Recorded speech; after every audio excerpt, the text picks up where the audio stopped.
Magandang gabi po sa ating lahat. Sana po lahat tayo ay nasa magandang kalagayan.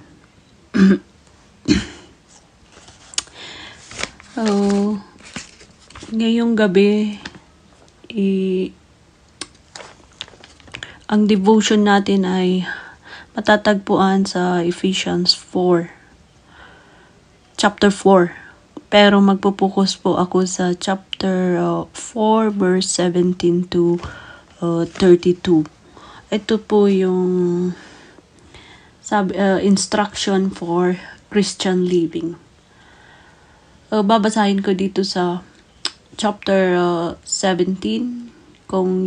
If you have your Bible, basahin natin lahat para additional sa ating chapter 8. Sabi niya dito sa chapter 17, verse 17, "So I tell you this, and insist on it in the Lord, that you must no longer live as the Gentiles do, in the futility of their thinking. They are darkened in their understanding and separated from the life of God, because of the ignorance that is in them, due to the hardening of their hearts. Having lost all sensitivity, they have given themselves over to sensuality so as to indulge in every kind of impurity, and they are full of greed. That however is not the way of life you learned when you heard about Christ and were taught in Him in accordance with the truth that is in Jesus.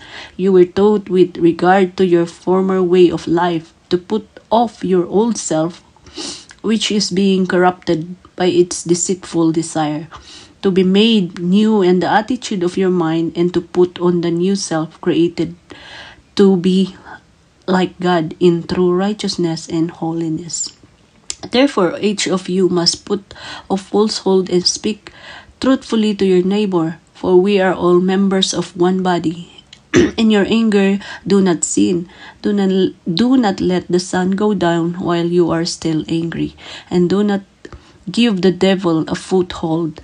Anyone who had been stealing must steal no longer, but must work doing something useful with their own hands, that they may have something to share with those in need.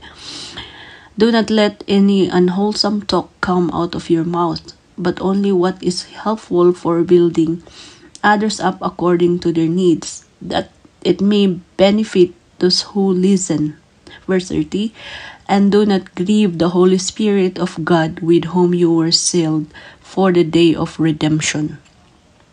Get rid of all bitterness, rage, and anger, brawling, and slander, along with every form of malice.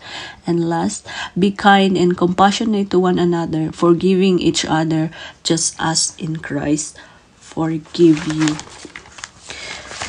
Sabi niya dito sa verse na to na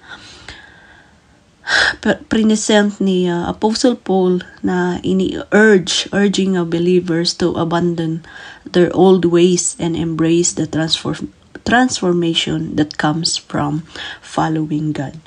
Ang verse na ito ay highlight niya ang the contrast between the old self of a non-believer and a new man na na-transform na through Christ. Dito sa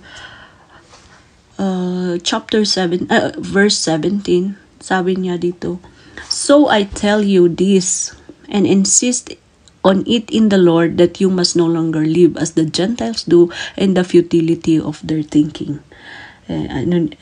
First na dito is the old life, ang dating buhay na wala si Kristo. Sabi sa Tagalog, "Sa pangalan ng Panginoon, iginigiit ko ang wag na kayong mamuhay, gaya ng mga taong hindi nakakakilala sa Diyos. Walang kabuluhan ang iniisip nila dahil nadiliman ang isipan nila sa pag-unawa ng mga espiritual na bagay." Ito yung mga non-believers Sabi niya, at nawalay sila sa buhay na ipinagkaloob ng Diyos dahil sa kamangmangan nila at katigasan ng kanilang puso. Nawalan na sila ng kahihiyan, kaya nawili sila sa kahalayan at laging sabik na sabik gumawa ng karumihan. Ito yung mga description ni Apostle Paul sa mga Gentiles na hindi pa naniniwala sa Diyos. Gaya din natin nung di pa natin nakilala ang Diyos. And then sa verse 20 to 21, sabi niya yung experience natin with Christ, o karanasan natin kay Kristo. Verse 20, sabi niya dito, that however is not the way of life you learned. If you learned when you heard about Christ and were taught in Him in accordance with the truth that is in Jesus. Sabi niya dito yung dapat na ang totoong buhay Kristiyano. We have a genuine experience with Jesus or our salvation. Sabi niya sa John 1:12, but to all who did receive Him, who believe in Him, in His name, He gave the right to become children of God. Sabi sa Tagalog, ganun pa man lahat ng tumanggap at sumampalataya sa Kanya ay binigyan niya ng karapatang maging anak ng Diyos. Heard, sabi niya dito sa verse 20, however, way of life you learned. And 21, when you heard about Christ, yung meron siyang heard, sabi niya yung mga lahat ng napapakinggan tungkol kay Kristo. Sabi niya sa John 1:1, Jesus and His Word is one or equal.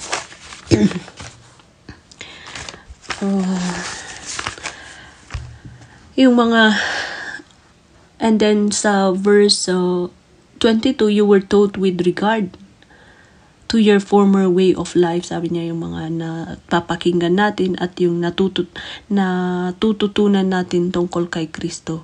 So we have to continue knowing Jesus day by day. We have to grow closer to Him. And then the more we see Jesus, the more we become like Him. Sa verse 23, new life in Christ, yung bagong buhay kay Kristo. Basahin ko na lang sa Tagalog kasi very clear yung sabi niya dito sa verse 23. To made anew in the attitude of your minds and to put on the new self created to be God in true righteousness and holiness. Sabi niya sa Tagalog, baguhin na ninyo ang inyong pag-iisip at pag-uugali at isuot ang bago niyong pagkatao na nilikha na ayon sa matuwid at banal na Diyos. Huwag na kayong magsinungaling. Ang bawat isa ay magsabi ng katotohanan sa kanyang mga kapatid kay Kristo dahil kabilang tayo lahat sa iisang katawan. Kung magalit man kayo, huwag kayong magkasala. Sabi niya dito, kung magalit man kayo, huwag kayong magkasala.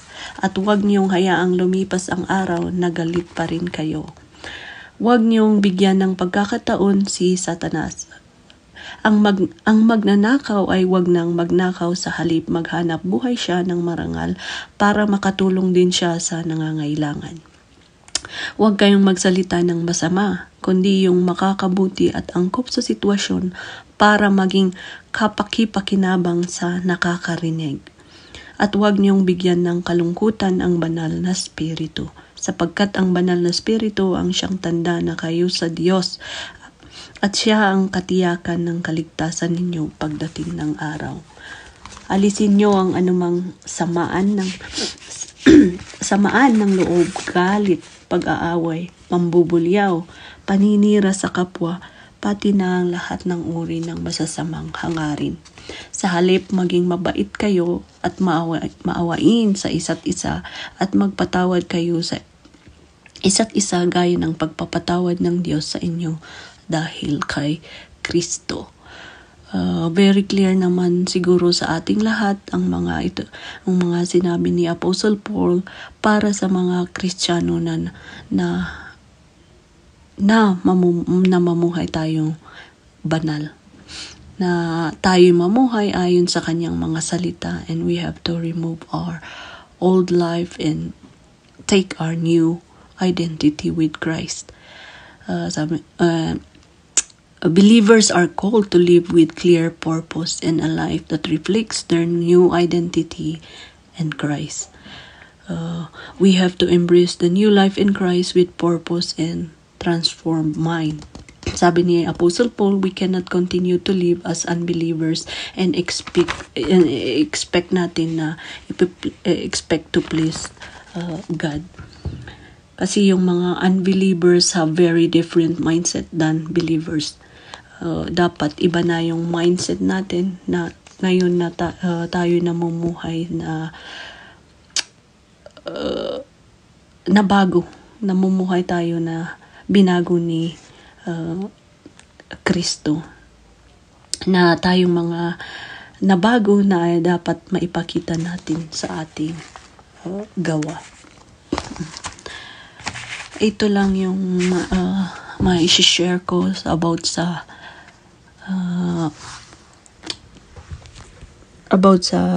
chapter na ito, yung sabi niya, instruction for Christ living. Thank you po sa lahat. Gusto ko ring magpasalamat sa inyong lahat sa prayers niyo about my health. Akala ko kasi hindi ako